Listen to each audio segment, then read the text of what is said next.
বর্তমান দেশের যুবক দাড়ি যারা সালাফি নয়, রাকি ও দায়ীরা কি সঠিক পথে পরিচালিত? যেমন আবু তলহা আদনান, আবু তহা আদনান, শামসুল আলমিন শক্তি, জাকারিয়া মাসুদ, না, তিনজনই পথভ্রষ্ট। এই তিনজনই পথভ্রষ্ট। এরা মূলত মৌলিক কথা মনে রাখবেন। আমরা কাউকে পথভ্রষ্ট করার আমাদের দরকার আছে বলার? সাবধান করার জন্য বলা ফরজ। অনেকে বলে আপনি এত কথা বলেন কেউ, না বললে কি বলবে? ইমাম আহমদের কাছে একজন নিয়ে আসছে, আমি আসতে বলতেছে আমি সিদ্ধান্ত নিয়েছি কারোর প্রতি কিছু বলবো না। তো ইমাম আহমদ কি বলছে? তুমিও চুপ থাকো, আমিও চুপ থাকি, আল্লাহর দিনগুলো চলে যাক, বুঝলেন না? এই জন্য সব মেরে চুপ থাকলে আমি চুপ থাকবো না, মেরে ফেলবেন। কিন্তু হক কথা হচ্ছে তিনজন পথভ্রষ্ট। বিশেষ করে প্রথম দুজনকে আমি ভালো করে জানি, তিনজনকে আমি যতটুকু দেখছি পছন্দ হয়নি। আরও একজন আছে এরকম, আরও কয়েকজন আছে এরকম, এটি আপনি চিনবেন, খুব লেখক, আরও আছে আজিবাদ। এই সবগুলি আমি নাম ধরে বলতে চাচ্ছি না, সবগুলি হচ্ছে একই রকমের। সত্যি এগুলি সবগুলি একই রকমের। এগুলি যে পথভ্রষ্ট কোনো সন্দেহ নেই। কেন পথভ্রষ্ট জানেন? এর না আলেম না দাড়ি। এরা হচ্ছে ইয়েত্তাবেকুল্লা নায়ক, কোথাওকে চিৎকারকে পছন্দ করে, দৌড়কে পছন্দ করে, লাভকে পছন্দ করে। আলেমের তবাকায় নাম লেখাতে পারে নাই, আলেমদের পিছিয়ে হাঁটতে পারে নাই।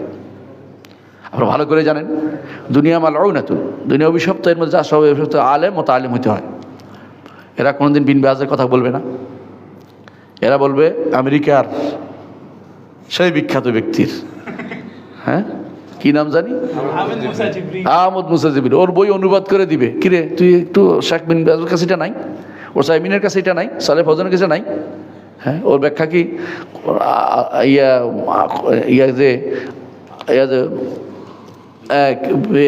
ইমান যে নষ্ট হয় এটা কি আর কেউ বলে নাই? ইমান যে নষ্ট হয় এটা কি আর কেউ বলে নাই? ইমান যে নষ্ট হয় এটা কি আর কেউ বলে নাই? তো ও বই পড়তে হবে কেন? আর কোনো ওইটা কেন? এটা দিয়ে আগে ঢুকায়, পরে এরপরে খারাপ জিনিসটা ঢুকায় যুবকদের মাথার ভিতরে। সবগুলি হচ্ছে সন্ত্রাসী বলা হয়। এগুলি সবগুলি ভিতরে সন্ত্রাস লালন করে, কিন্তু কাজও করবে না। জেহাদ করে যুবকদের মাথা খারাপ করবে। এখন কিন্তু কেউ জেহাদ যায় না। এগুলো দিয়ে তারা চলে। কি করছে শামসুল আরেফিন শুনবেন? তার বই একটা লিখছে, বইয়ের মধ্যে বলতেছে, বইয়ের নাম তো মনে আসতেছে না এই মুহূর্তে, বলতেছি বই একটা বলছে ইয়াতে গেছিল, ওই হজে ওমরা গেছিল, বুঝছেন নি? নামটা এই মুহূর্তে কি জানি দিয়ে লাগে ভুলে গেছি। তো ওখানে লিখতে বলতেছে বইটার মধ্যে, আমি নাম বলতে পৃষ্ঠা দেখাইতে পারবো আপনাকে, পৃষ্ঠা আপনি দেখেন। রসুল আমাদের দেখতেছেন, আমাদের শুনতেছেন, আবেগে আমি পড়ে যাচ্ছি, এই জাতীয় কথাবার্তা, মানে সুফিবাদের শেষ মাথা। আবার কথাবার্তা হলো একেবারে যুবকদের আইডল হয়ে যায়, যুবকদেরকে শিক্ষা দিচ্ছে। আমি আশ্চর্য হয়েছি, একটা বিশাল সময় তারা বিভিন্ন জায়গাতে অপকর্ম এখনও করতেছে। যুবকরা যে কোন দিন মানুষের আল্লাহ জানে। এই বক্তব্যটা পড়ে দেখুক, পরাণবন্দি বইয়ের নাম, বইয়ের নাম পরাণবন্দি। এইটার মধ্যে জায়গায় জায়গায় কুফুরি কালাম আছে। হ্যাঁ, আবার দোষও দিচ্ছে, হয়তো সালাক বলছে আমার, আবার কেউ কিছু বলে ফেলবে, তো না বলে কি বলবো, তুই অপকর্ম করবি আর কিছু বলবো না? অপকর্ম করবি কে? যুবকদের নষ্ট করতেছি এটা দিয়া। বলতেছে আমার দাঁড়াইতে দিল না, পুলিশে দাঁড়াই দিল, তুই দাঁড়াই থাকুক, সব মানুষ দাঁড়াই থাকুক, আর আমরা সব পিছন দিয়ে দাঁড়াই থাকি। সালাম দেওয়ার জায়গা কোনটুক জায়গা, কিন্তু দাঁড়াই সালাম না দিবি, কিন্তু দাঁড়াই কি করছো? রসুলের কাছে মনের কথা বলার জায়গা যাইতেছে? রসুলকে অন্তর্জামি নাকি? যাইতেছে রসুলের কাছে মনের কথা বলা? ইসলামে জায়েজ নাই। রসুল দুনিয়া থেকে চলে যাওয়ার পরে তিনি তোমার কিছু শোনেন না, সালাম শোনেন, সালামের কথা জবাব দেন, হাদিসে আছে। এর বাইরে আর কিছু রসুল্লাহ সাল্লাল্লাহু আলাইহি ওয়াসাল্লামের কাছে যায় না। কথা বুঝছো?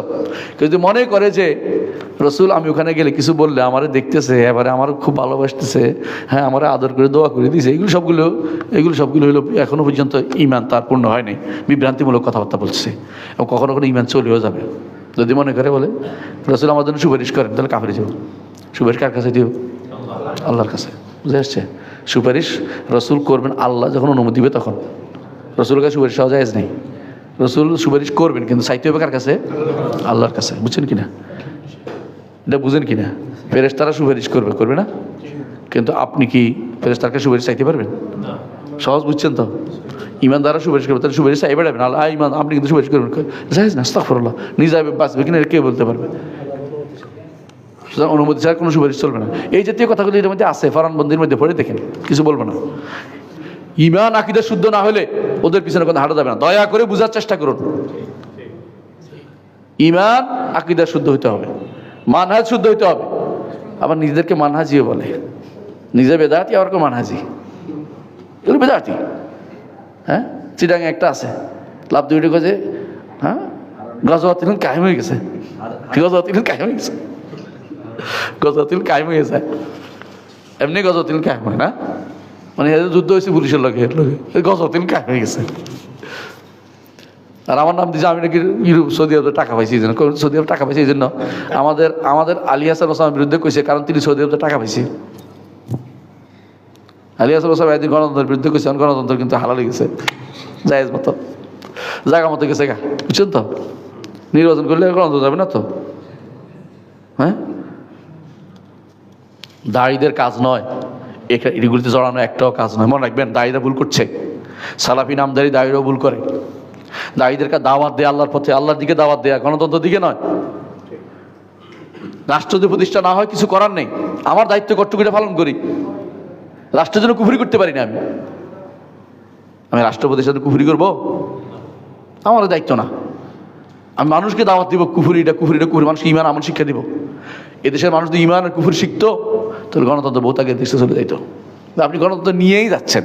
হ্যাঁ, যে বিছনার উপর বসে আছেন, বিছনাটা ফালাই দিলে আপনি নিচে পড়ে যাবেন। আপনি বিছনাটাই নিয়ে যাচ্ছেন কেন? এই ময়লা জিনিস কখনো আপনি ব্যবহার করতে পারেন না, কথা বুঝছেন কিনা? ইমানদার আগে চিনতে হয় কোনটার উপর আমি উঠে বসছি। কবি বলতেছেন যে ফাসাউফা তারা ইযা কাশাফাল গুবারু আফারসুন তাহতা রিজলিকা আম হিমারু। ও চিরেই দেখতে পাবে যখন তোমার গোবার ধুলাবালি চলে যায়, তোমার পায়ের নিচে কি ঘোড়া না গাধা? তোমার পায়ের নিচে ঘোড়া না গাধা? এখন তো তুমি ধুলার মধ্যে দেখতে পাচ্ছ না। ঈমান যদি থাকতো, এই ধুলা তার থেকে চলে যেত। এখন সে বুঝতে পারতো যে আমি কিসের উপর ভর করে চলছি, কিসের উপর চলতেছি। হারাম বলতে, হারামকে হারাম বলতে আপনি কেন দ্বিধা করবেন?